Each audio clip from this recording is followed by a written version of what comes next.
बिस्मिल्लाहिर्रहमानिर्रहीम rabbi ज़िदनी इल्मा। Dear students, अस्सलाम वालेकुम। आज हम पढ़ रहे हैं लेक्चर नंबर N11 और टॉपिक है हमारा coniferous alpine and boreal forest.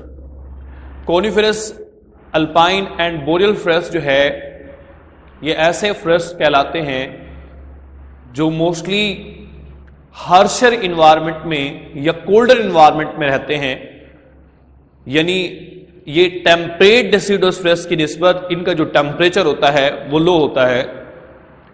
और इन प्लांट्स के अंदर ऐसी अडाप्टेशन आई है जिसकी वजह से ये अपने अंदर जो लीव्स हैं उनको इन्होंने नीडल लाइक बना दिया है और उसके ऊपर वैक्सिकल की लेयर बना दी है, जिससे ये एवेपोरेशन का जो प्रोसेस होता है उसको डिक्रीज कर देते हैं। और साथ ही ये बहुत ही ठंडे और स्नो या कह सकते हैं उस इलाके में है। मोस्टली जो टेम्परेचर होता है वो बिलो फ्रीजिंग टेम्परेचर या 10 सेल्सियस के अराउंड अबाउट होता है। ज्यादातर जो टेम्परेचर होता है वो कोल्डर होता है। तो सबसे पहले हम बात करते हैं पाकिस्तान के अंदर इनकी लोकेशन क्या है। तो पाकिस्तान के अंदर ये मालम जब्बा, सवात, नारान, कागान, दीर, चिलास और नॉर्दर्न एरियाज के अंदर ये प्रेजेंट है। और नॉर्दर्न एरियाज के अंदर जो कॉनिफेरस फॉरेस्ट प्रेजेंट होते हैं उन्हें हम तेगा भी बोलते हैं। अगर हम वर्ल्ड वाइड बात करें तो क्लास ये यूरेशिया यानी एशिया और यूरोप के अंदर प्रेजेंट होते हैं और नॉर्थ अमेरिका के अंदर भी प्रेजेंट हैं। तो सबसे पहले लोकेशन इन पाकिस्तान, प्रेजेंट अपर कागान, नारान, सवात, मालम जब्बा, दीर एंड चिलास। और दूसरा हमारा एमसीक्यू है वर्ल्ड के अंदर इनकी लोकेशन कहां पर है। तो student they are present in Europe, Eurasia, it is a combination of Europe and Asia and also present in North America। और जैसे ही मैंने अभी आपको बताया था, तेगा जो है नॉर्दर्न एरियाज के अंदर अगर कॉनिफेरस प्रेजेंट हो तो हम उन्हें क्या बोलते हैं, तेगा बात करते हैं। The northern coniferous forest called taiga. इसके साथ ही नेक्स्ट हमारे पास है क्लाइमेट। इनका जो क्लाइमेट होता है वो टेम्परेट डेसिडुअस फॉरेस्ट की निस्बत हार्शर होता है। मतलब जो टेम्परेचर होता है वो लो होता है, ज्यादा ठंडा इलाका है, इसलिए इन इलाकों में प्लांट्स ऐसे होते हैं जो उस इन्वायरमेंट को फेस कर सकते हैं। क्रिस्टल आइस फॉर्मेशन इनके लीव्स के अंदर होती है और इनके अंदर जो साइटोप्लाज्म होता है वो सुपर कोल्ड होता है, ताकि वाटर अगर जो टेम्परेचर है और अगर डिक्रीजिंग टेम्परेचर में भी चला जाए तो साइटोप्लाज्म के अंदर आइस क्रिस्टल फॉर्मेशन ना हो। ये आपके सिलेबस में यहां पर नहीं राइट किया गया, तो ये भी आपने राइट करना है। The coniferous in taiga are the harsher than the temperate deciduous forest. यानी जो नॉर्दर्न एरियाज के अंदर कॉनिफेरस फॉरेस्ट प्रेजेंट होते हैं वो टेम्परेट डेसिडुअस फॉरेस्ट की निस्बत टेम्परेचर इनका हार्शर होता है। The winter season is long.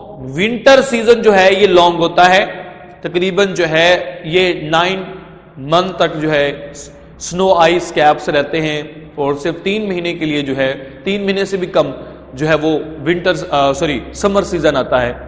और समर सीजन इतना नहीं होता है कि सारी स्नो को जो है वो जो है लिक्विड में वाटर में कन्वर्ट कर दे, बल्कि मोस्टली जो है वो टेम्परेचर जो है वो लो रहता है। And colder, there is also few months of the warmer. It is a short period and there is no extensive growth. इस दौरान जो ग्रोथ होती है वो बहुत ही स्लो डाउन होती है और इनके जो लीव्स हैं वो नीडल लाइक हो गए हैं। नीडल लाइक मीन ये इस तरह से लीव्स हो गए हैं, नुकीले। और प्लांट भी जो है वो coniferous plant mostly because they do not contain mostly जो है ये सीड प्लांट्स होते हैं, फ्रूट फॉर्मेशन इनके अंदर नहीं होती है। The evergreen forests are grown in this region. In areas में ऐसे फॉरेस्ट आ गए हैं, ऐसे प्लांट्स आ गए हैं जो सारा साल हरे भरे रहते हैं. The plants have many needle-like small surface area. Leaves has coating of wax. Wax is the lipid की एक टाइप है और वैक्स इसके ऊपर आ जाती है जो कि ट्रांसपायरेशन ऑफ वाटर को डिक्रीज कर देती है. Reduces the evaporation of water during the cold month. Cold month में वाटर की जो एवेपोरेशन होगी उसको डिक्रीज कर दिया जाएगा. The leaves remain through out the year. सारा साल जो लीव हैं वो प्लांट के साथ ही अटैच होकर रहते हैं. Types of coniferous forest. There are two types of coniferous forest. Number one is the alpine and number two is the boreal. Alpine coniferous forest की वो टाइप है जो ज्यादा बुलंदी पे रहते हैं, हाई एटीट्यूड के ऊपर प्रेजेंट होते हैं. The coniferous forest, और ये हमारा शॉर्ट क्वेश्चन इंपॉर्टेंट है, अल्पाइन coniferous forest और boreal coniferous forest. तो coniferous forest which are located at high altitude called alpine coniferous forest. What is altitude? Altitude कहते हैं the height from the sea level toward the mountains. As we go from the sea level to mountains, the altitude increase. यानी सतह समंदर से पहाड़ की ऊंचाई तक का जो हाइट है जो ये, इसे हम एटीट्यूड बोलते हैं. जैसे ही हम सरफेस एरिया सतह समंदर से ऊपर की तरफ जाते हैं तो एटीट्यूड इंक्रीज होता है. The attitude mean the height from the sea level toward the mountains. As we go from the sea level toward the height of mountain, attitude increase. Attitude की डेफिनेशन आपकी बुक में नहीं है, ये आप right कर लीजिएगा साइड पे. Absolute location is calculated from the sea level. किसी भी ऑर्गेनिज्म की हमने लोकेशन देखनी हो तो हम बेसिकली एटीट्यूड से देखते होते हैं. नेक्स्ट है boreal forest class. Boreal forest जो है कॉनिफरस फॉरेस्ट की एक ऐसी टाइप है जो हाई लैटिट्यूड के ऊपर रहते हैं. हाई लैटिट्यूड का मतलब है कि इक्वेटर से कितने दूर हैं. जैसे ही हम इक्वेटर मतलब खत्ते इस्तिवा, जमीन को दो हिस्सों में डिवाइड किया गया है, तो इक्वेटर से जैसे हम दूर जाते हैं तो लैटिट्यूड इंक्रीज होती है. लैटिट्यूड की डेफिनेशन भी मैं अभी आपको राइट करवा देता हूं. सबसे पहले तो बोरियल फॉरेस्ट क्या होते हैं? The coniferous forest which are located at high latitude called boreal forest. ऐसे फॉरेस्ट जो हाई लैटिट्यूड के ऊपर रहते हैं यानी पोल्स की तरफ प्रेजेंट हैं, उन्हें हम बोलते हैं बोरियल फॉरेस्ट. यानी बहुत बुलंदी पे हूं तो अल्पाइन फॉरेस्ट कहलाते हैं, और पोलर्स आइस कैप्स की तरफ हूं तो बोरियल फॉरेस्ट कहलाते हैं. Latitude mean distance from the equator toward the poles. As we go from the equator toward the poles, latitude increase. Latitude का मतलब क्या है कि खत्त इस्तिवा से पोल्स की तरफ की जो डिस्टेंस होता है इसको हम कहते हैं लैटिट्यूड. और नेक्स्ट क्लास हमारे पास है snow ice caps and temperature. Mostly in forest के अंदर पानी जो है वो आइस कैप्स की फॉर्म में रहता है.